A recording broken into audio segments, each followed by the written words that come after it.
Hello, dear students. This is Ms. Supra, and today I am going to deal with the topic changing food habit and food spoilage. Students, ये जो है chapter number 5 class 5 का जो one of the most important chapter है food for health, उसका एक part है। Chapter number 5 का लास्ट पार्ट है ये।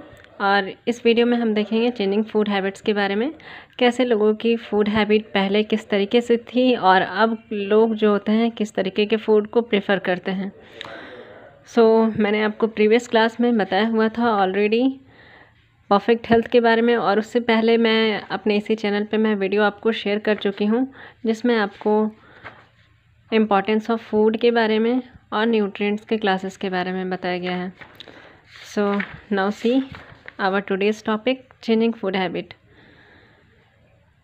स्टूडेंट्स, आपने देखा होगा कि पहले के लोग आज से 10 साल पहले 20 साल पहले लोग किस तरीके के फूड को प्रेफर करते थे। आप देख सकते हो कि आपके मम्मा पापा की चॉइस क्या थी, आपके ग्रैंड पेरेंट्स किस तरीके के फूड ईट करना पसंद करते हैं, और आज के लोग मीन्स कि आप लोग आपके फ्रेंड सर्कल में आपके सिबलिंग्स आपके कज़न्स किस तरीके के फूड के लाइक करते हैं।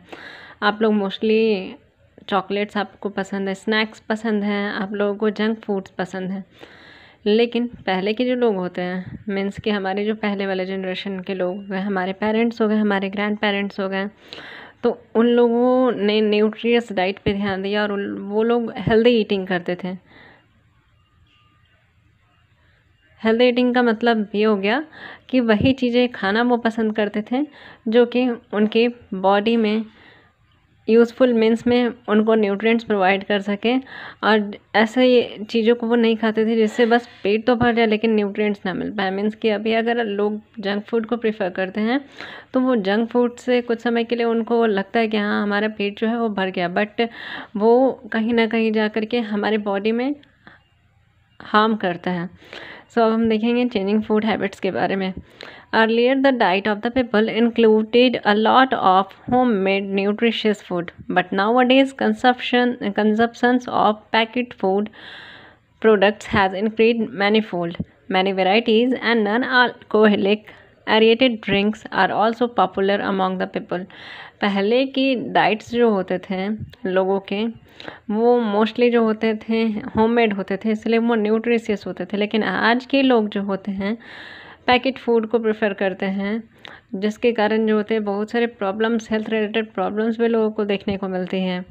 बहुत सारे non alcoholic drinks means soft drinks जिसे आप कहते हो, आपके लिए पेप्सी हो गया, 7 अप हो गया, माजा हो गया, ये सारी जो सॉफ्ट ड्रिंक्स हो गए जिसको आप सोचते हो कि नहीं ये तो नॉन अल्कोहलिक है तो हमारे बॉडी को अफेक्ट नहीं करेगा, तो इन सब चीज़ों को प्रेफर करते हैं जो कहीं ना कहीं जा कर के हमारे बॉडी के लिए सही नहीं होता है।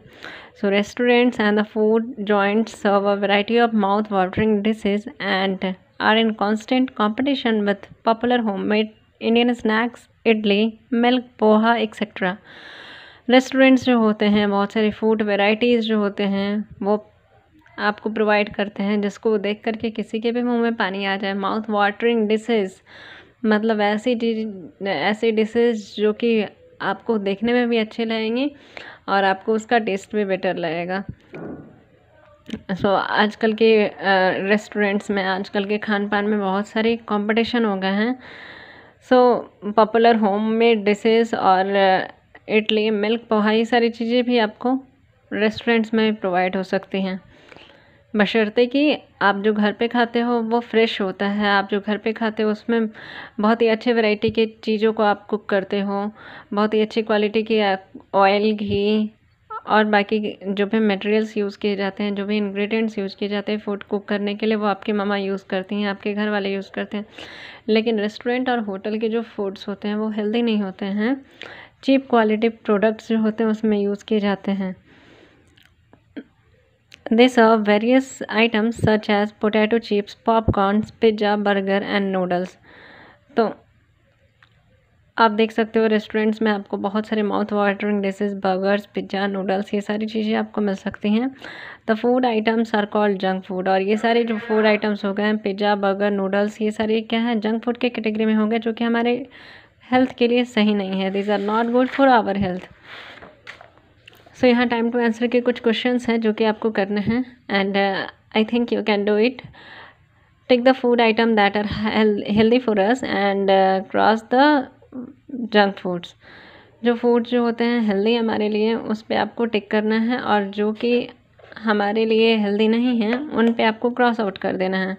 तो समोसा क्या हेल्दी है हमारे लिए या फिर अनहेल्दी है?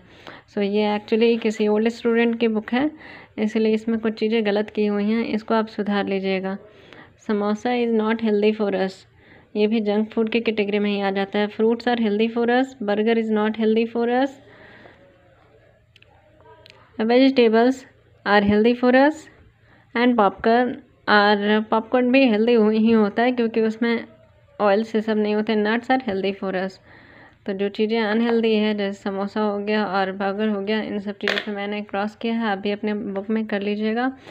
एंड फूड स्पॉइलेज के बारे में हम जानते हैं आपके फूड स्पॉइलेज क्या होता है. फूड स्पॉइलेज का मतलब होता है फूड का ख़राब होना, उसके जो रियल अपीयरेंस होता है और रियल टेस्ट जो होता है उसमें चेंजिंग हो जाती है. सो आप देखते हो कि अगर आपके घर में भी कोई चीज़ें बना करके रखी हुई है, मम्मा ने आपकी कोई फूड डिश कोई डिश प्रिपेयर करके रखी हुई है, अगर उसको लॉन्ग टाइम के लिए रख दिया जाए तो वो उसमें कुछ अलग स्मेल आ जाता है और उसके टेस्ट में कुछ चेंजिंग हो जाती है. So now see what is given in the book. Every food item needs to be stored properly to prevent its spoilage. The food gets spoiled due to germs present in the air that thrive on it and contaminate the unprotected food products. ठीक है, तो बहुत सारे food items जो होते हैं उन्हें जब भी कुक किया जाता है तो उन्हें प्रॉपर स्टोरेज की ज़रूरत होती है, क्योंकि अगर हम फूड आइटम का अगर प्रॉपर स्टोरेज ना करें तो वो स्पॉइल हो सकते हैं, ख़राब हो सकते हैं.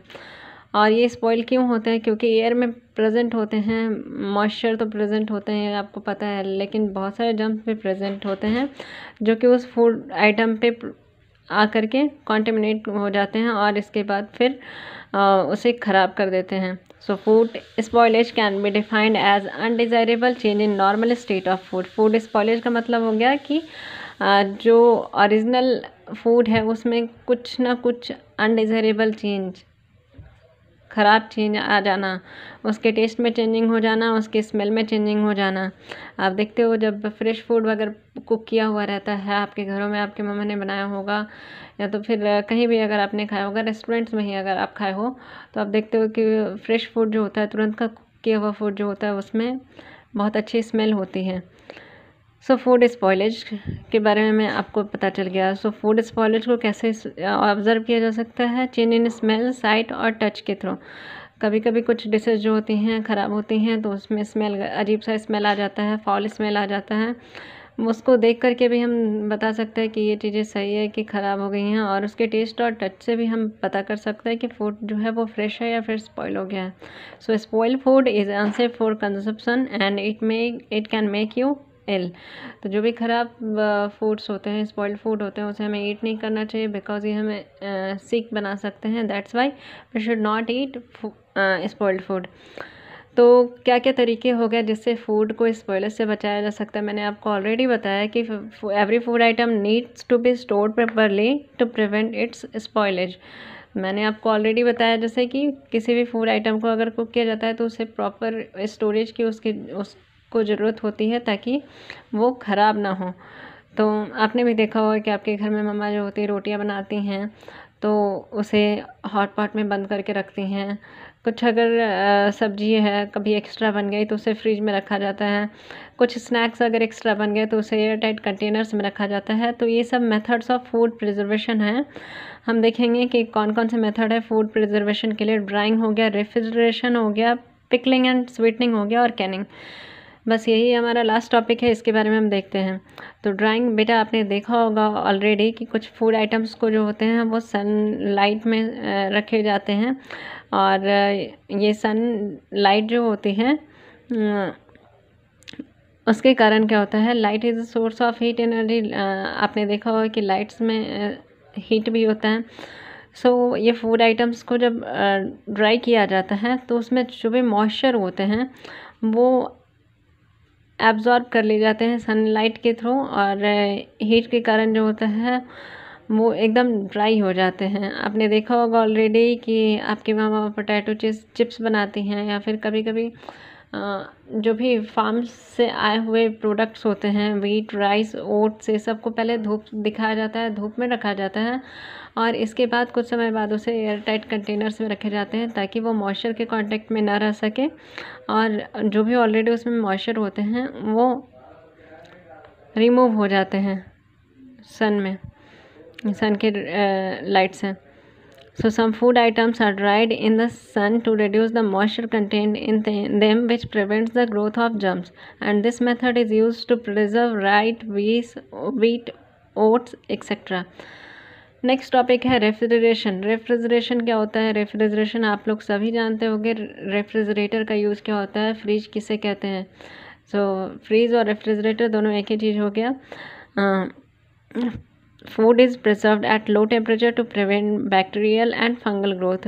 रेफ्रिजरेटर जो होता है वो एक ऐसा इक्विपमेंट हो गया जो कि फूड को प्रिजर्व्ड करके रखने का काम करता है लो टेम्परेचर पे, और लो टेम्परेचर पे जो फूड आइटम होते हैं उसमें बैक्टीरियल और फंगल ग्रोथ नहीं होती है, और इसी मेथड को हम लोग रेफ्रिजरेशन मेथड कहते हैं।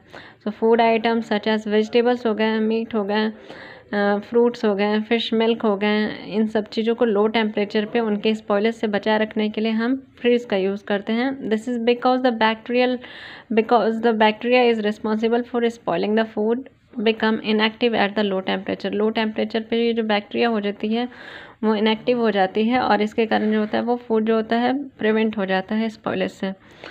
नेक्स्ट मेथड हो गया आपका पिकलिंग एंड स्वीटनिंग। पिकलिंग का मतलब होता है उसे खट्टा करना। अचार आपने सुना होगा। एंड स्वीटनिंग का मतलब मीठा बना करके रखना कुछ।